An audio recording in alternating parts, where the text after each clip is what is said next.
Hi, my name's Sydney, and I'm a prospective nursing student at LMC. I'm hoping to transfer over at some point and get my BSN and MSN. Don't ask me any questions about it though, because I have no idea what specialty or anything. I'm also currently a Starbucks barista. Yes, it's as stressful as it sounds. And I guess this is my oral presentation.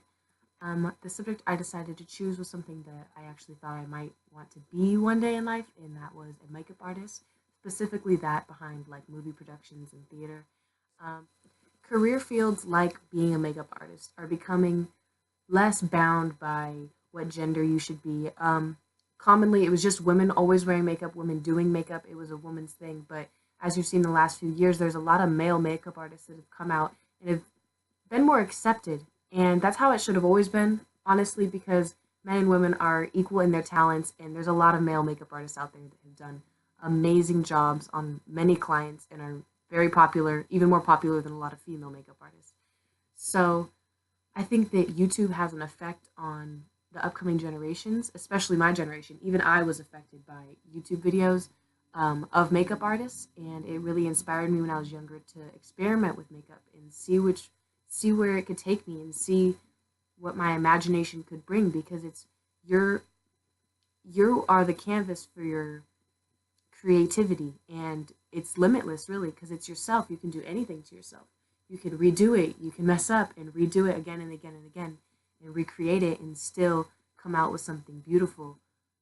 But it isn't just these generations that have been involved in makeup artistry. In fact, it traces all the way back to the beginning of time, or at least what we can see now. Makeup has always been a part of human culture. It's been a part of tribes. It's been something that we painted on ourselves during war, or we painted on ourselves during theater, even um, using masks and things like that that we've already learned about. Those are forms of artistry. They made the masks, they painted the masks, they chose an expression to put on the mask, and that's similar to makeup artistry because you could make an expression. If you've seen like drag race makeup, they are really good at like accentuating the face and making the eyebrows very arched and the eyes very big and the cheekbones very prominent, and that's just another form of creativity and artistry on a person's face. And being able to change that is something that isn't new and has been a part of history, and it's a part of human history. Although originally makeup was usually just used for special occasions or for rituals, like I said, or really just not everyday use. And I don't think that that was something that we always had access to either. But in the 20s and 30s, it slowly became more popular for women to wear makeup almost on an everyday basis or at least on a weekly basis. But as we've seen in the last couple of decades, women wear makeup, women and males wear makeup every day, a full face of makeup if they choose to. Um, and it's really accepted in it's accepted as an art form, and I think that that's really important. There's schools dedicated just to makeup artistry. There's schools dedicated just to hair artistry, and I think that there's no difference between being a school for arts where you're painting on a canvas versus a school for arts where you're painting on someone's face. When I was given this prompt, I immediately thought of a girl that I went to middle school and high school with, and I know she struggled a lot throughout that time, but I also know that theater was something that she really was drawn towards, and I know she had a lot of friends in theater, and she was in almost every play that our school put on, and she was almost always the star, and she always won talent shows. And I know that she herself has been affected by disability. Her and her family have been um, affected by a lot of things in their life, and she's overcome so much, and I think that theater helped her do that. So I decided to reach out to her on Twitter because she did move out of state for college in the last couple of years. So I reached out to her on Twitter, and I got basically her entire story about how theater has changed her, and it's a really inspiring story. So this person doesn't want her name to be mentioned because it is such a heartfelt and personal story for her. So instead, I'm going to give her the name Zoe. I don't know anyone named Zoe. Please, nobody take offense to this name, this name choice. But Zoe has a twin brother with Down syndrome. And middle school is hard enough for normal kids. Everybody has at some point in their life been bullied throughout middle school and high school. But that is so much worth with someone with a disability, especially because he took more challenging classes. At some point, her brother took more challenging classes and was actually put into some regular classes, some regular classes for his grade, and that caused him to get bullied a lot. And his sister, being the same age, the same grade, she felt a responsibility to be his advocate and to always stand up for him and to not let anybody push him around, because she knew he had a serious disability and what limitations it brought him and what social skills he had. She knew what would set him off, but nobody else knew or really cared because kids are very insensitive. So she was always protecting him and standing up for him, and as a result, she got bullied herself. She got told she looks just like him, and that was very hard for her because she had issues with her body and what she looked like. And at a young age for women, the last thing we want to be is criticized by other people when we haven't even gotten the chance to look in the mirror and criticize ourselves yet. You know, usually others criticize us before we even think about criticizing ourselves. So it really made her question how strong she was, how beautiful she was, and she knew she had to be strong for her brother, but she had a hard time finding that strength in herself to even stand up for herself. It was easy for her to stand up for her brother, but not in situations when she was the one being bullied. So as an outlet, she found YouTube videos, like so many people in our generation, of makeup videos. And these makeup videos gave her confidence. Once she started putting on makeup, started getting really good at it, started understanding different makeup looks and the fundamentals of it and the creativity of it that it brought, she said she would spend hours at night just practicing makeup and just doing that while she was also in theater and in productions with the school already.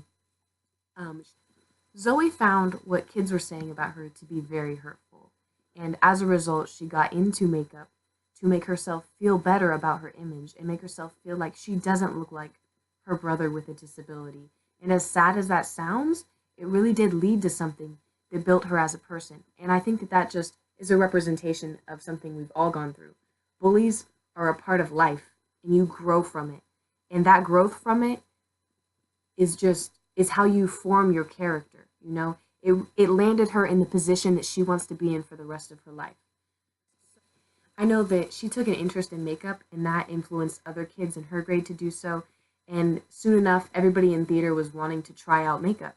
And it convinced the teachers and the play directors to let the kids use makeup to help them on stage, help them get into character, and really help them make the play great.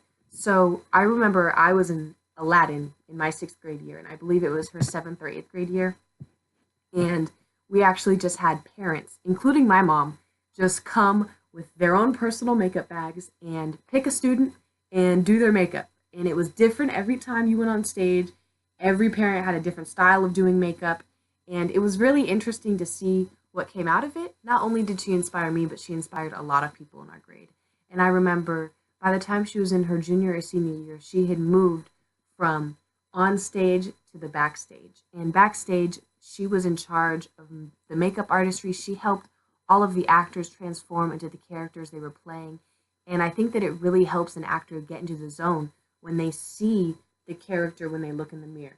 It makes them, when you're actually the character, when you actually look like the character, it's a different feeling than just dressing up like someone and looking the same as you usually would throughout the day. It really gets a person in character. It shows their dedication to the film if the makeup takes a long time to do or is very detailed work. And for the makeup artist, it's just an outlet of creativity. You're able to do anything and everything to the best of your abilities and what you think looks best. It's really freeing for artists.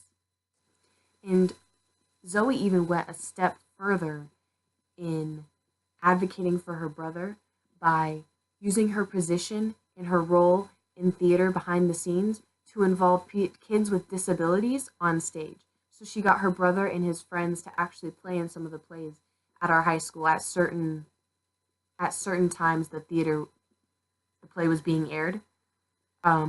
She got them involved in it. They all learned their lines. They all got all dressed up. They got to put on their makeup, and they really felt like they were a part of the theater, and it became an option for them to be a part of the theater. And I think that she was a great advocate for those who couldn't speak up and couldn't tell somebody that they want to be in the play. It wasn't even an option. It wasn't something they had thought of before. Zoe really used her platform in theater to encourage others to freely be creative and freely show what they can do. And I think that that's what theater is all about, is just creativity and freelance. It really is all about what you have inside and what you can show others. And I think putting that into writing and then putting it into filmmaking and then putting it on stage and putting it in real life with real actors and real scripts and real makeup artists and everything is just a process that so many people are involved in. It creates so many jobs. There's so much room for creativity. There's so much room for critiquing and so much room for growth. Altogether, theater is something that will never stop growing. Theater is something that will continue to grow and has continued to grow since it was established. And that's what we've been learning about in class, is just about how it was constantly evolving with the time, with the people. And now I see a huge change where people really want to work in makeup artistry and people want to do special effects for movies like Avatar that are outrageously specific and unique.